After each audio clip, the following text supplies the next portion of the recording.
Hey, today I want to teach you how lease options contracts actually work in practice. So for those of you who've seen my last video, I talked about lease options being the instrument that will allow you to invest in property without using any mortgage, finance or deposit. So make sure you subscribe to my YouTube channel by clicking on the button if you haven't done so already. So let's start. So lease options. Going back 10 years ago, in 2009, I actually published the first book on the topic of lease options. I pioneered lease options in 3 countries, here in the UK, in Malaysia, and also the Netherlands, and now I'm working in different countries as well. So when it comes to lease options, I've actually spent a lot of time, effort, and money on creating the contract system. I've worked with so many different lawyers.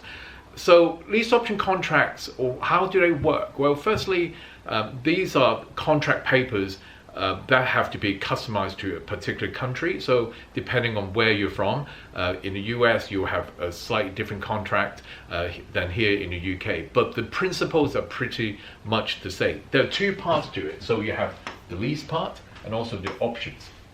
So before I talk about the lease and the options, think about why we invest in property to begin with. Why are we so obsessed with buying property using mortgage and deposits?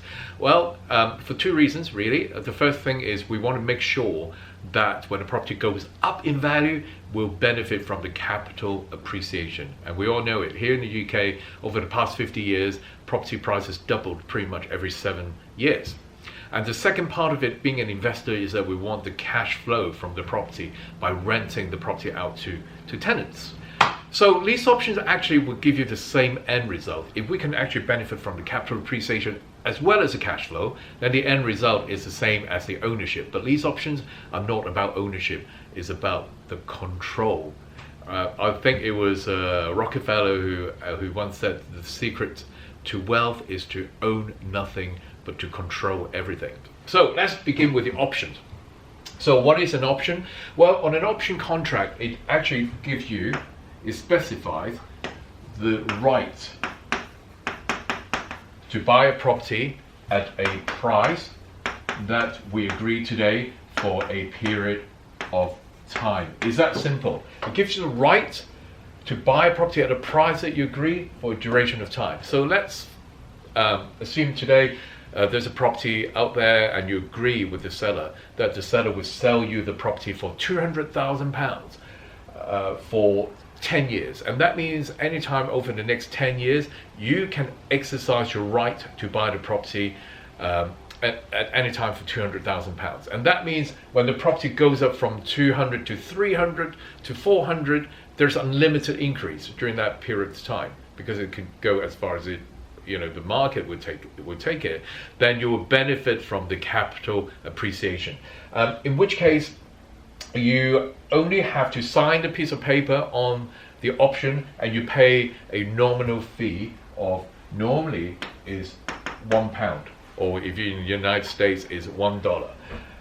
So it's a really good thing to have. Then the question that you're always asking is, why would the seller be so generous to give you this option to buy the property and forego this capital appreciation?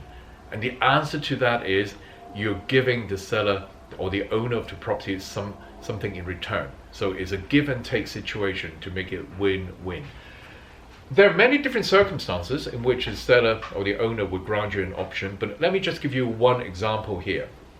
Now, let's say the owner of this property has a mortgage for which a monthly payment goes out to the mortgage company. And what if the owner of the property all of a sudden has fallen ill or can't afford to pay the mortgage, maybe lost his or her job? Then the mortgage payment is not being serviced. And the only way for the owner to stop paying the mortgage is to sell the house. The problem with selling properties is that there's no certainty as to how quickly the property would be sold. So a solution would be for you to take over the seller's monthly mortgage payment. So instead of the direct debit going from the owner's bank account, it would go from your bank account. All right, so that solves the owner's problem. So in return, the owner will grant you an option to buy the property at a price that you fix today. So the longer the duration of your option, the more valuable the option is, because there's more opportunity for the property to go up in value. So depending on how you negotiate the deal, what you really want to do from the investor's perspective is to get as long a period as possible. But during that time, you'll be paying the seller's mortgage payment. So the lease agreement will allow you to take over the seller's mortgage payment. So you will be paying the seller's bank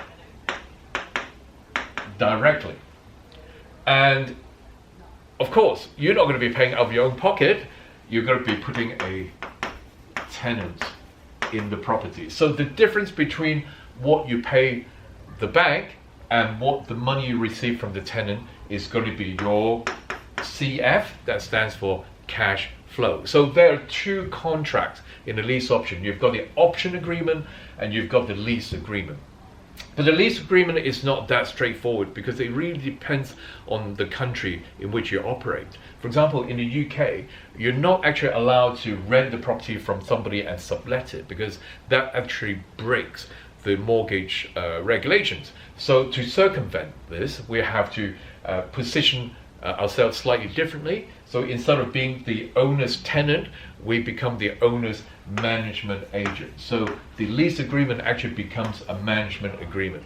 So it's slightly more complex, but other countries such as Australia, in Malaysia, in a lot of countries in Southeast Asia as well, the bank actually don't care about you subletting the property as long as the mortgage is paid. So just remember, in a lease option contract, you have the option part that allows you to control the capital appreciation, and the lease element that will allow you to control the cash flow. Together, you get the lease options, you have the cash flow and the capital appreciation. Essentially, it's like having a mortgage, but without having to take a mortgage out and put in a deposit.